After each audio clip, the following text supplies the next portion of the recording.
Assalamualaikum warahmatullahi wabarakatuh. Kembali lagi dengan saya Ustazah Maharani di pelajaran Pendidikan Pancasila dan Kewarganegaraan. Sebelum kita memulai pembelajaran, ada baiknya kita membacakan doa dan mengucapkan Bismillahirrohmanirrohim. Semoga pembelajaran hari ini bermanfaat untuk kalian dan dapat menambah wawasan kalian. Nah, hari ini kita akan membahas tentang kedaulatan hukum dan kedaulatan rakyat. Pada episode kali ini merupakan lanjutan dari materi episode sebelumnya.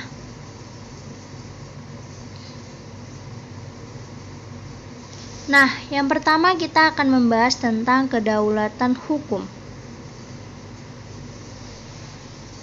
Berdasarkan pemikiran teori kedaulatan hukum, kekuasaan pemerintah berasal dari hukum yang berlaku.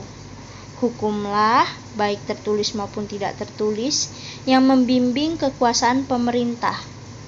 Kekuasaan hukum merupakan kekuasaan tertinggi dalam negara. Hukum bersumber dari rasa keadilan dan kesadaran hukum. Negara melindungi hak-hak warga negara dan mewujudkan kesejahteraan umum. Etika normatif negara yang menjadikan hukum sebagai panglima, mewajibkan penegak hukum dan penyelenggara negara dibatasi oleh hukum. Pelopor teori kedaulatan hukum diantaranya adalah Hugo de Groot, Farabi, Immanuel Kant, dan Leon Duguid. Selanjutnya,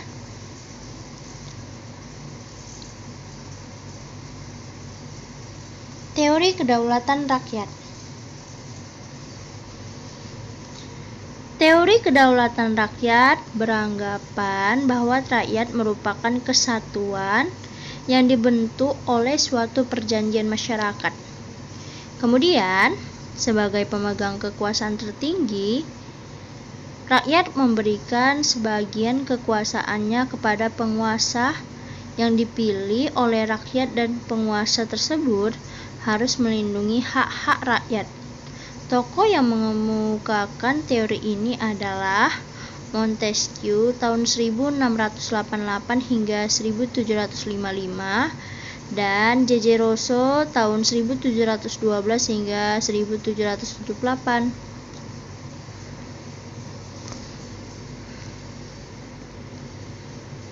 Beberapa pandangan pelopor teori kedaulatan rakyat diantaranya sebagai berikut. 1. J.J. Rousseau. J.J. Rousseau menyatakan bahwa kedaulatan itu merupakan perwujudan kehendak umum dari suatu bangsa merdeka yang mengadakan perjanjian masyarakat atau social contract. 2. Johannes Althusius. Johannes Althusius menyatakan bahwa setiap susunan pergaulan hidup manusia terjadi dari perjanjian masyarakat yang tunduk kepada kekuasaan dan pemegang kekuasaan itu dipilih oleh rakyat.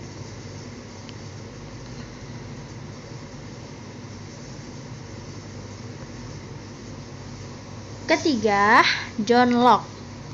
John Locke menyatakan bahwa kekuasaan negara berasal dari rakyat, bukan dari raja. Menurutnya, perjanjian masyarakat menghasilkan penyerahan hak-hak rakyat kepada pemerintah, dan pemerintah mengembalikan hak dan kewajiban asasi kepada rakyat melalui peraturan perundang-undangan.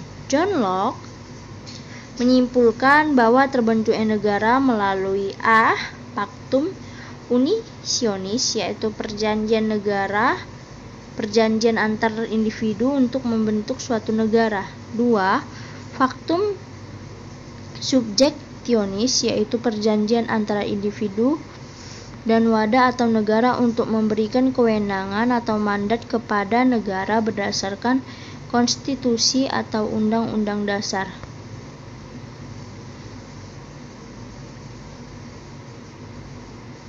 Keempat, Montesquieu.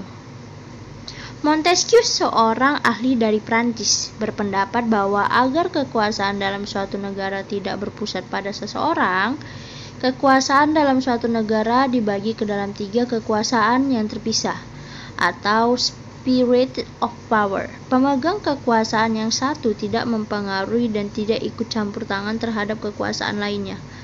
Pembagian kekuasaan dalam negara dibagi atas 3 kekuasaan, yaitu kekuasaan legislatif, yaitu kekuasaan untuk membuat peraturan perundang-undangan dalam suatu negara. B. Kekuasaan eksekutif, yaitu kekuasaan melaksanakan peraturan perundang-undangan yang berlaku. Kekuasaan eksekutif sering disebut sebagai kekuasaan menjalankan pemerintah. Dan C. Kekuasaan yudikatif, yaitu kekuasaan untuk menegakkan peraturan perundang-undangan yang berlaku apabila terjadi pelanggaran. Kekuasaan yudikatif sering disebut sebagai kekuasaan kehakiman.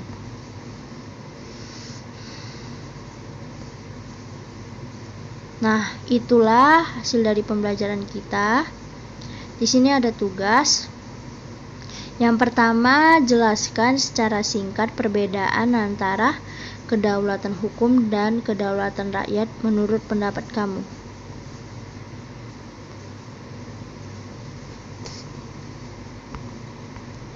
Dua, tuliskan contoh negara penganut kedaulatan hukum dan kedaulatan rakyat. Akhir kata saya ucapkan Assalamualaikum warahmatullahi wabarakatuh.